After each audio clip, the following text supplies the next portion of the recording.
प्यारे बच्चों, भगवती शिक्षक प्रशिक्षण महाविद्यालय गंगापुर सिटी में ई प्लेटफॉर्म पर आपका स्वागत है। मैं गोपाल सिंह कक्षा सब्जेक्ट गणित में कक्षा BSc B.Ed थर्ड सेमेस्टर में जो यूनिट नंबर 5 है, हमारे विश्वविद्यालय की नई शिक्षा नीति के द्वारा निर्धारित, तो यूनिट नंबर 5 में जो बुक है उसका नाम स्थिति विज्ञान है। तो स्थिति विज्ञान के अंतर्गत जो विश्वविद्यालय के द्वारा निर्धारित सिलेबस है उसमें 4 चैप्टर है। तो चारों चैप्टर में सेकंड चैप्टर जो है कि घर्षण है। तो घर्षण के बारे में मैं आज आपको बताऊंगा। तो घर्षण बल का आप काफ़ी अनुभव करते हैं, तो क्योंकि घर्षण बल सभी जगह लागू होता है। जैसे कि अगर आप चल रहे हैं तो आप खुरदरे समतल पर चलते हैं तो घर्षण बल अधिक होता है, तभी आप तेज चल पाते हैं। इसी प्रकार अगर आप चिकने समतल पर चल रहे हो तो घर्षण बल चिकने समतलों में कम हो जाता है, तो उस समय आपके फिसलने की स्थिति ज़्यादा हो जाती है। जैसे कि बाज़ार में अगर आप किसी व्यक्ति ने अगर मान लो केले के छिलके पटक दिए, तो दूसरी ओर कोई व्यक्ति अगर उसके ऊपर अनजाने से पैर रख देता है, तो पैर रखते ही आपके पैर के बीच में और जो केले के छिलके हैं, क्योंकि केले के छिलके अंदर से चिकने होते हैं, तो उसके बीच में गति जो होती है, तो उससे क्या नीचे का जो फर्श है वो चिकना हो गया, तो उससे तुरंत आप आगे की ओर फिसल जाते हैं और गिर जाते हैं। तो ये घर्षण बल का हम काफ़ी दैनिक जीवन में अनुभव करते हैं। इसी प्रकार मान लिया जाए आप दौड़ रहे हैं और अगर रोड अगर मान लो चिकना है तो आप उतनी तरीके से दौड़ नहीं पाओगे, लेकिन अगर मान लिया जाए फर्श खुरदरी है तो आप ज़्यादा दूर तक दौड़ पाओगे और तेज़ दौड़ पाओगे।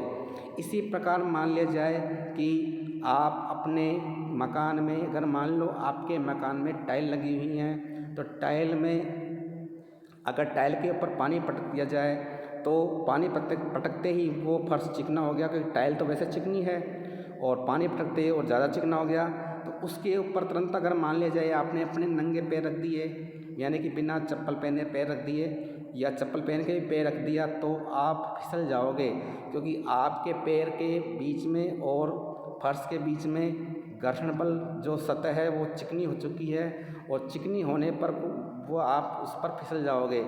तो इस प्रकार हम दैनिक जीवन में और भी काफ़ी अनुभव करते हैं। जैसे कि मान लिया जाए आप अगर मान लो किसी पेन से अपनी कॉपी में कुछ लिख रहे हैं, अगर कॉपी का पेज अगर मान लिया जाए चिकना है तो आप कम लिख पाओगे, क्योंकि आपको ऐसा अनुभव होगा कि मैं ढंग से लिख नहीं पा रहा हूँ। लेकिन अगर कॉपी का पेज अगर मान लिया जाए खुरदरा है तो आप उसको अच्छी तरह से लिख पाओगे उसमें। तो इस प्रकार दैनिक जीवन में हम काफ़ी घर्षण बल का अनुभव करते हैं। तो घर्षण बल की परिभाषा ये हुई कि जब दो पिंड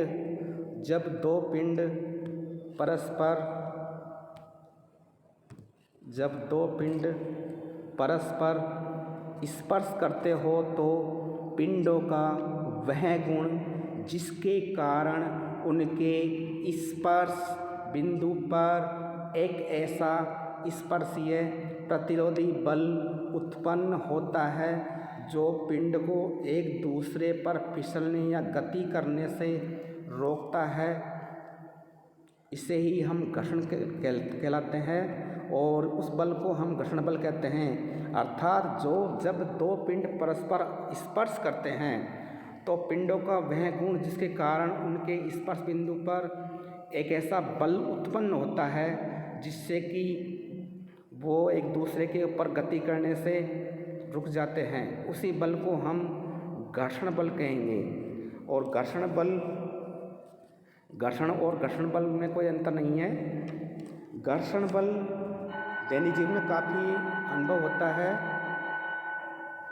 घर्षण बल की के कारण ही व्यक्ति तेज़ दौड़ पाता है, धीरे दौड़ पाता है, या कोई गाड़ी तेज़ चलती है, धीरे चलती है। घर्षण बल प्रकृति में सभी जगह अनुभव किया जाता है। और घर्षण बल 3 प्रकार का होता है। घर्षण बल 3 प्रकार का होता है। तो पहला है स्थितिक घर्षण, दूसरा सीमांत घर्षण, तीसरा गतिक घर्षण। तो स्थितिक घर्षण क्या होता है? स्थितिक घर्षण इसके नाम से स्पष्ट है कि जब वस्तुएं स्थिति अवस्था में हो, यानी कि स्थिर अवस्था में हो। तो जब वस्तुएं स्थिर अवस्था में होती है तो ऐसी स्थिति में उनके ऊपर जब घर्षण बल कार्य करेगा उसको ही हम स्थितिक घर्षण कहते हैं। तो इसकी परिभाषा ये हुई कि जब 2 पिंड परस्पर स्पर्श करते हैं और वो साम्यावस्था में है तो उस ऐसी स्थिति में उनके स्पर्श बिंदु पर उत्पन्न घर्षण को हम स्थितिक घर्षण कहते हैं। अर्थात ऐसी स्थिति में वस्तु स्थिर अवस्था में है, स्थिर अवस्था में रहती हुई वो साम्यावस्था में है। 2 पिंड जब स्पर्श करते हैं तो साम्यावस्था में होती है। ऐसी स्थिति में उनके स्पर्श बिंदु पर उत्पन्न घर्षण को हम स्थितिक घर्षण कहते हैं। दूसरा आता है हमारा गतिक घर्षण। तो गतिक घर्षण सीमांत घर्षण, दूसरा हमारा सीमांत घर्षण। तो सीमांत घर्षण किसे कहते हैं? जब एक पिंड दूसरे पिंड पर फिसलने की अवस्था में हो, अर्थात जब सीमांत संतुलन की अवस्था में हो, यानी कि जब एक पिंड दूसरे पिंड पर फिसलने की अवस्था में है तो यानी कि उनकी जो स्थिर अवस्था है उसका अंत हो चुका है। तो ऐसी स्थिति में जब उसको हम सीमांत संतुलन कहेंगे तो उनके स्पर्श बिंदु पर जो घर्षण उत्पन्न होगा उससे ही हम सीमांत घर्षण कहते हैं। यानी कि नाम से पता चल रहा सीमांत का सीमा धन अंत, यानी कि जो वस्तु स्थिर अवस्था में से फिसलने की अवस्था में आ रही है, स्थिर अवस्था का अंत हो रहा है, तो स्थिर अवस्था का अंत होता है, उसे ही हम सीमांत घर्षण कहते हैं। इसी प्रकार तीसरे प्रकार का हमारा घर्षण आता है गतिक घर्षण। तो गतिक घर्षण का नाम से ही पता चल रहा है कि जब दो वस्तुएं गति करती है, यानी कि जब एक पिंड दूसरे पिंड पर फिसल रहा होता है तो ऐसी अवस्था में उनके स्पर्श बिंदु पर उत्पन्न घर्षण को गतिक घर्षण कहते हैं।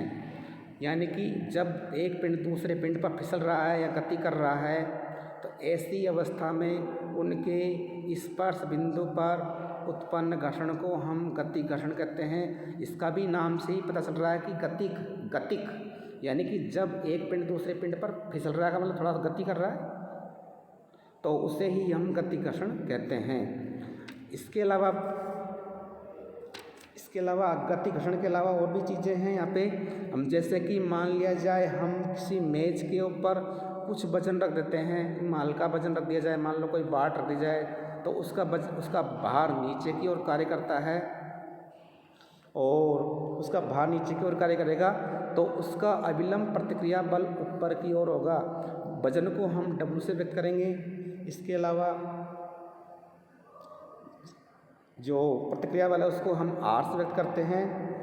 और मान लिया जाए उस भार पर कोई बल थोड़ा सा खिसकाया जाए, उसको भार को खिसकाया जाए तो हल्का सा बल दिया जाए P, तो उसके विपरीत एक बल और उत्पन्न होगा, उसको घर्षण बल कहते हैं, जो कि बल जिस दिशा में कार्य करेगा उसके विपरीत दिशा में होगा, यानी कि उसके एंटी होगा। एंटी का मतलब विपरीत दिशा में होगा।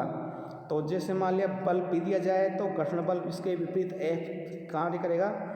तो यहाँ पर हमारे पास जो भार है, भार के जो 2 घटक होंगे, तो पहला घटक होगा W cos अल्फा जो कि क्षैतिज घटक होगा।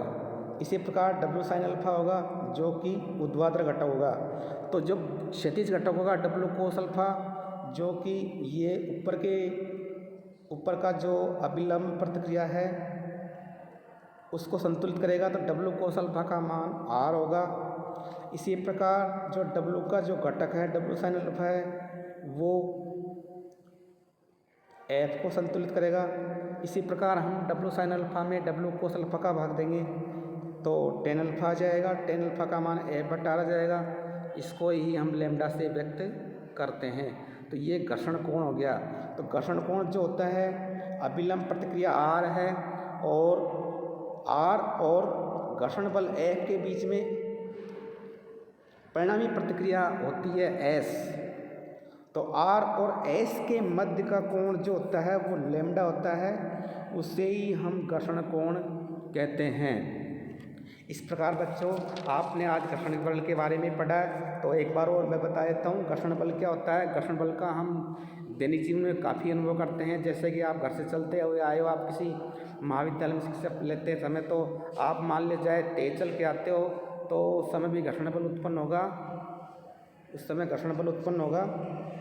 अगर मान ले जाए आपकी गति मान लो आप थोड़ा तेज़ चलते हो, तो अगर सतह खुरदरी है तो आप ज़्यादा तेज़ चल पाओगे।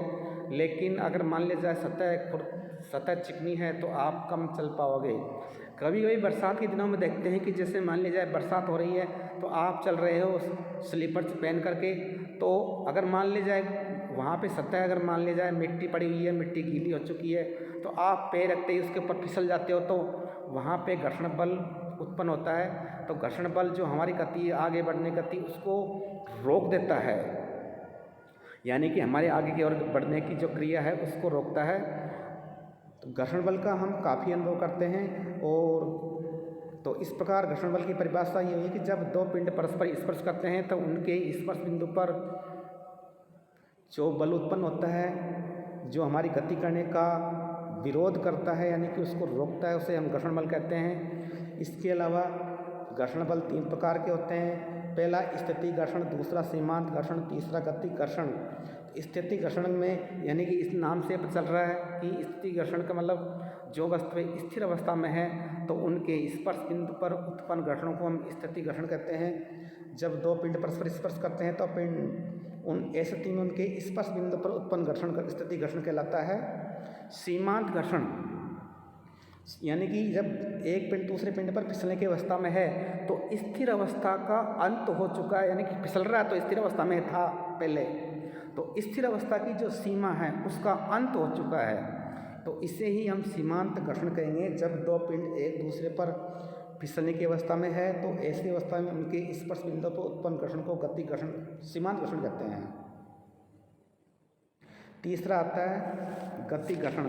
तो इसका भी नाम से पता चल रहा है कि जब एक पिंड दूसरे पिंड के ऊपर गति करता है, नाम से पता चल रहा है गतिक। तो गति यानी कि जब पिंड एक दूसरे के ऊपर फिसल रहा है, गति कर रहा है, तो उनके स्पर्श बिंदु पर उत्पन्न घर्षण को हम गति घर्षण कहते हैं। और गति घर्षण के बाद में घर्षण कोण आता है। तो घर्षण कोण जो होता है वो परिणामी प्रतिक्रिया और अभिलंब प्रतिक्रिया उनके बीच का कोण होता है, उसको हम लैम्डा से व्यक्त करते हैं। परिणामी प्रतिक्रिया R होती है, अभिलंब प्रतिक्रिया S होती है। तो R और S के मध्य का जो कोण होता है वो लैम्डा होता है, उसको ही हम घर्षण कोण कहते हैं। आज के लिए बस इतना ही बच्चों, थैंक यू।